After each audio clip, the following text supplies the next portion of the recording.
आप सभी को रोमियो रिकॉर्ड्स में स्वागत है। आज हमारे यहाँ एक नए सिंगर आए हैं, तो चलिए आप लोगों से हम मिलाते हैं उनसे। तो क्या नाम हुआ बाबू? मेरा नाम नीतीश कुमार भारती है। नीतीश कुमार भारती। यस। आप कहाँ से हैं? जहानाबाद से हैं। जहानाबाद से। चलिए अच्छी बात है। तो आप यहाँ गाना गाने आए हैं, है ना? जी। तो आप कभी गाए हैं स्टूडियो में? गाए थे। गाए थे? अच्छा अच्छा। तो यहाँ कैसे पहुँचे? यहाँ हमारे दोस्त ने जानकारी दी तो आप यहाँ पहुँचे। अच्छा अच्छा। तो आपको यहाँ आने के बाद कैसा फील हुआ? जी, हमको यहाँ गाना रिकॉर्ड हुआ, बहुत मस्त लगा, बहुत अच्छा लगा, गाने में भी बहुत अच्छा लगा। अच्छा अच्छा। तो चलिए आप कौन सा गाना गाइएगा? होखा न बेचैनी अभी बबुआ जाग जाएगी। अच्छा अच्छा, ये प्रमोद प्रेमी का ट्रैक है ना? जी जी।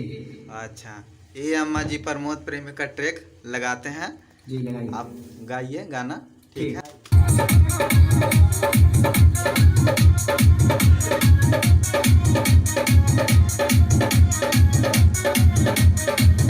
होखा न बेचैनी अभी बबुआ जाग जाएगी। सैया जी हो खाना बेचैनी अबही बबुआ जाग जाएगी। सैया जी थोड़ा दूरी का बहनाई जी। सैया जी अनहता बबुआ जाग जाएगी। सैया जी हो खाना बेचैनी अबही बबुआ जाग जाएगी। सैया जी थोड़ा दूरी का बनाई जी। सैया जी अनहता बबुआ जाग जाएगी। सैया जी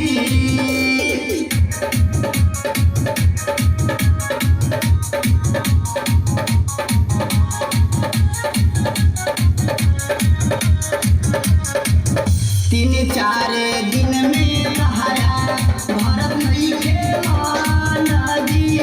पियल नहीं के पानी और छुअत नहीं के आना जी।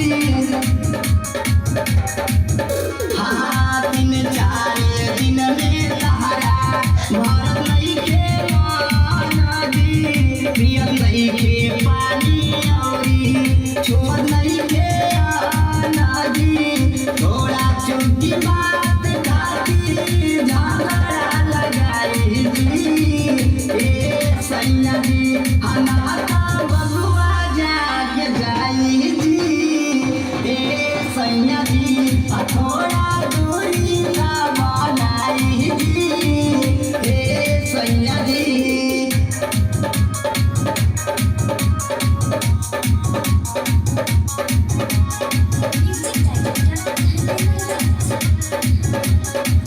रोज के लक्षण अपना जल्दी सुधारी जी। नहीं हर के हारी हम सीधा